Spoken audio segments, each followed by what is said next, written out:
How's this camp compared to your first one? This camp's been a lot better. Just kind of knowing the offense after a full season of going through it. You question yourself less. You're more confident in your ability. You're able to work on different things. And I know for me and just Coach Firster, we had some things we needed to work on in the offseason, and that's what I've tried to attack in this camp so far. Your scouting report on the 3 rookie defensive tackles that you guys have to go against every day. Aggressive, powerful, strong, quick off the ball. All 3 of them do a great job. And even the undrafted guys, Coach does a great job of getting them going. I don't know if you guys hear them in Indy. He's always screaming. So, they're doing a great job. Michael is a hell of a player.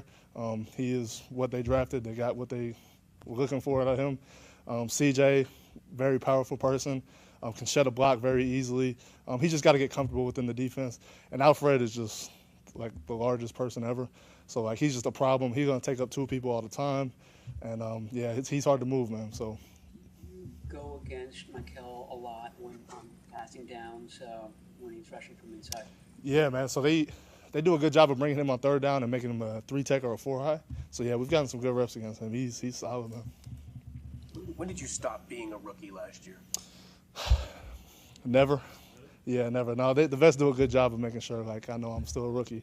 It was a long season, man. But I think they say you're still a rookie until you play 3 games into your next year. So Colton he tells me I'm a rookie still. So I'm still a rookie pretty much. Coach Firster spoke to me yesterday, and he said that there were some things that kind of popped up in the middle of the season that you're working on them now. Was it just trying to keep your head above water last year in the system, and now you're able to kind of tune those things? Yeah, for sure. I think the thing that got me last year was in college you can really grind 12, 13 games, 14, 15 if you're lucky, to go to the national championship, but I never did that. So it was always 12 games for me. 17 games, after we got to 12, 13 weeks, it was different for me because my body was really starting to feel that. So I think, and I had to talk with Coach Firster about that, but keep my head above water and just trying to survive the season and instead of attacking every week and getting my body right. That's the biggest change for me this offseason, just making sure my body's right to play 17 weeks and even more in the playoffs. So. The U12 was the rookie wall. I couldn't even tell you. It's a blur, honestly. The whole rookie year is a blur. I'm just ready to go to Seattle week 1. So what'd you do to get ready this offseason? You said it, you get ready. What'd you do? Just attack training, make sure my body's right. Everything that was hurting last year, just make sure I attacked it in the training room and got right with that. And once I felt really good, just lifted. I really pushed myself in the weight room, and then cardio obviously is a big thing. I showed up at this camp really in shape. I felt like this is the best shape I've been in. So that was huge. And it's hard to work on the little fundamentals when you're really not playing football. You're just going against a bag and punching a bag. But I tried, and it's paying off so far. I feel like these last 2 or 3 practices, I'm really starting to get back into my groove, and I'm starting to feel good again. The biggest jump from? You were able to have a pretty strong year as a rookie last season. So when you went into the offseason, what were some of those things on your bulletin board or in your notes that you said, I needed to get better at this, this, and this coming into this season to build on what I did last season? Yeah, good question. I think number 1 was my body. I need to make sure that's in check at all times and be able to be strong enough to play football late season. Number 2, probably just pass pro in general, one-on-ones, winning the money down. I think a lot of it, I didn't really have much of a plan a lot of the time, and me and CFO would always talk about that throughout the season. But I think coming to this training camp, having a plan, knowing where I'm going to throw my hands, what the defender's going to give me, just not kind of going out there and surviving. And that's going to be the biggest difference for me this year. And, really just those 2 things. You mentioned some of the undrafted guys. What's it like banging heads with Valdez, the undrafted rookie? I actually haven't gone against him yet. But from what I see, we call him the Hulk. He looks crazy. He's really built. He's fast. He's twitchy. He's good off the ball. He gives us trouble in one-on-one pass situations because he's really twitchy and he's got good hands. But once he gets going, he's going to be a problem. I think they got a good one with him. Adjusting from 12 to 17 games and what you need to do, is that something you can talk to the rookies about, help guide them, or do they just have to go through it? You just got to go through it. The vets here did as much as they could, telling me what to expect, but a lot of people like to just learn the hard way, and I think that's what I did. But no, I learned the hard way. But now I know what to expect. I think, the rookie wall is a real thing as much as people don't believe it. It is a real thing, and you can really prepare them for, what it is. But it's a long season regardless, especially your first year. So you just got to be ready for it mentally. Said that the biggest jump in a player should be between years, after your rookie year and then be your second year. You had what was pretty well regarded as a real solid rookie year, and it was one snap or whatever. But do you believe that? Do you think that you can be much better than you were last year? Yes. Yeah, I think I can be much better. There's people, everyone, you have a good year and people see what they see. But if you're pretty hard on yourself, and Coach Furser is a pretty good coach at being hard on us, you see a lot of what you can clean up, and that's what we did in the offseason. There's just so much better that could come out of my play. And so, yeah, there can be a big jump, then I'm ready to take it. What do you look back into or getting from joint practices with the Broncos? Say it again? What do you want to get from or looking forward to the practices with them? Just being able to compete, ready for competition again, not going against the same guys, getting good reps against, a solid D-line. They got actually a hell of a defense in general. So, I'm ready for that. We're going to make each other better. I'm excited to just kind of try what I've been working on out there. If you were to look back at film of yourself in the last couple of games of the season, would you look at it and say, man, I was tired? Or would you not see that? No. I would say the last 2 or 3 games maybe, but my body just wasn't where I wasn't prepared. I wasn't preparing enough to play that week. So that's, like I keep saying, it's the main focus, to be able to play all 17 games in the playoffs. I think my body looked more – mentally I was a little better, but I needed to be stronger at the end of the year. Do you feel like opposing defensive linemen were more prepared for you by the end of the season? Like the book on you was Yeah. more sophisticated? Yes. Yeah, for sure. And Sifo, he kept telling me, you play 8-10 weeks against these guys, and then, they start to get a scouting report on you. They start to write, all right, here's what he's bad at. It keeps showing up right here, 9 weeks, 10 weeks. And I forget what the first game it was, but you could tell they had a game plan against me, and and then it carried on to the next week, and then we just kept having to try and find a counter for that. And that's, like I said, something I have to work on in the offseason. You made a comment about CMC and Garendo. Looking forward to having them together this year. What do you envision for that combo this year? A lot of touchdowns and a lot of yards. What do you think of Garendo this year, watching him? He looks way more comfortable within the offense. He's hitting the gaps exactly how he needs to. Coach Bobby Turner does a great job getting them ready. And CMC, obviously, I know what to expect from him. But Garendo, yeah, man, I'm excited because when he hits a gap, he's gone. Obviously, the run he had in the Seattle game was just a flash of his game. So I'm super excited for him, man. He's a tough guy. Thank you, guys. Appreciate it. Really, he's just putting me on game, honestly. Like, just me going against him every day at practice, being able to see the type of tempo and how fast he gets out of his brace and how strong his hands are. So, really, anytime I can get that matchup, I'm always trying to make sure I'm on my P's and Q's just because of the type of player he is. Yeah, the early deep ball on you, though, does that?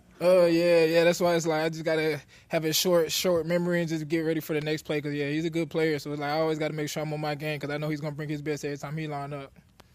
You've been one of the players that throughout all of training camp, when we talk to players, they're speaking really highly of you, coaches speaking really highly of you, saying that you kind of are just one of the rookies that is just focused on being successful, watching film, asking the right questions. What was your mindset coming into being a pro? Was it, let me make sure I do all the right things so I can set myself apart, or you just naturally do these things? I feel like it's just me soaking up the game from everybody else, just really figuring out what the standard was and the type of tradition that the 49ers always had. So it was really just me just picking the brains of all the vets and all the coaches and just me being me. And I just feel like all the vets always, like, they kind of gelled around, like, my mindset. So it's always kind of easier for me to just talk to them and for me to always just feed off their game and things like that. So I just feel like the vets and the coaches really just kind of make it easy for me to be me. You won your first one-on-one versus Russell Gage today. Yeah. I mean, the whole defensive group jumped up and down. I mean, what does it feel like to have that support behind you and then just to go through that rep?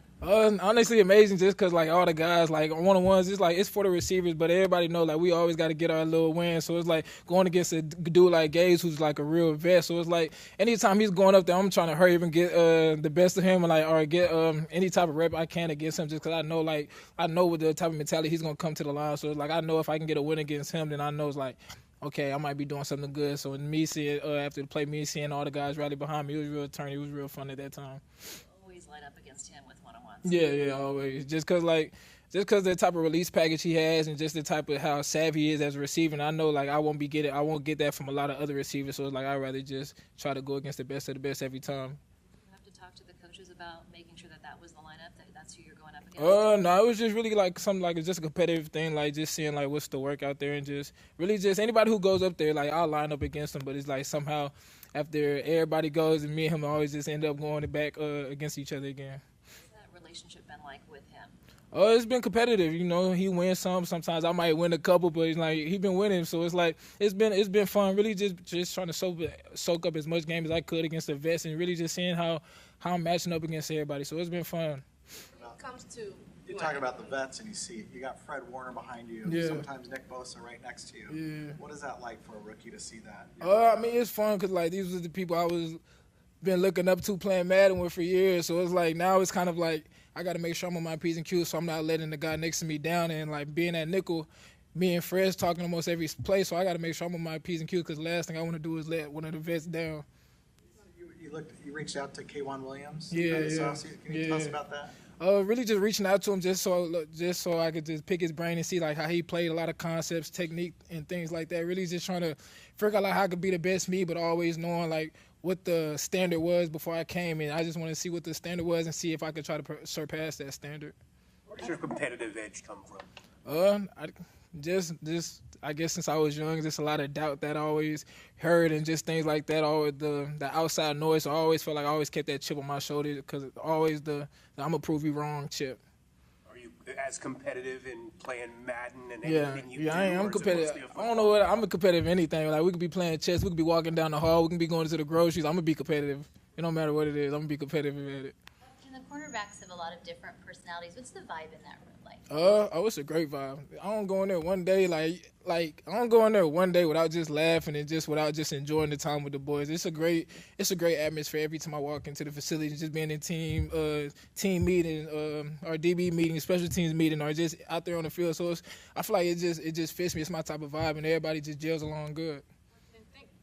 Curious to know how you and Diamador have gelled. Yeah. You guys seem to spend a lot of time with each other out there on the field, kind of talking amongst each other. Did y'all spend a lot of time in the off season together? I've been to his house a couple of times, so it's really just me, just same thing I guess as Kawan, just me being able to just pick his brain and just seeing how can I just come into the defense and do the same thing that you did, and just really just trying to pick his brain and feed off his game and things like that, because he's a great player. He's been doing it at a high level for a long time, so like, I'm trying to come in and make my impact the same way. What's one of the things that he has said to you up to this point that really stuck with you? Is really just being yourself, like finding your technique. Like that's what training camp's for, like finding your technique, making a lot of plays, but also trusting in your ability. So that's really like one thing that he's always telling me every day. Just trust your ability, be you, and just everything else gonna fall into its place. Diamador said that after the time spent in his house, he felt like the defense really slowed down for you. Yeah. Do you feel that way? Yeah, but I always feel like it's always some type of nuance that our offense throws that is just like, oh dang, I got to make sure I'm right there. But yeah, I feel like after our conversation at the house, somewhat it kind of slowed down for me. It really helped me a lot though, as far as like knowing when things are going to come, or just knowing like motions and things like that. The coaches have really touted your film study habits. When you got drafted, I'm curious, like how quickly did you come up with a plan? Right when they sent me the playbook, I was trying to get on it immediately. So we started Zooms immediately. So right when I got the playbook and I really figured everything out, that's when I really started trying to get a jump on everything. Was that like day of, day after? It's probably the next day. Honestly, yeah, it was the next day or the day after, 2 days, but it was for sure in that 48-hour span. What was Coach Raven like for you? Say it again? What's Coach Raven like for you? Good. I ain't gonna lie. It's been good. He brings that energy every day. Like every day he's either bumping into me, telling me what's up, little dude. Some type of thing to just get me going, keep everybody excited. He's always bringing that energy and all that juice and that competitive side. So I feel like he's just like me, just a coach now. So I feel like it's always good energy with me and him. It's always good vibes and things like that. What about his competition with Daniel Willicks? Nah. Like, what you mean? Similar to like how you're competitive at the grocery store? Oh yeah. Oh okay. But yeah. Coach is always competitive. It don't matter what it is. He's competitive. Like even like when we're in our rookie meetings at the end of the day, like he's always trying to. Oh yeah, I know this. So I'm on my game today, DB. So it's always. I feel like it's competitive every time anybody's in the DB room. That's just the type of environment that DBs have. Always trying to be competitive no matter what it is. Thank you, Upton. Thank you.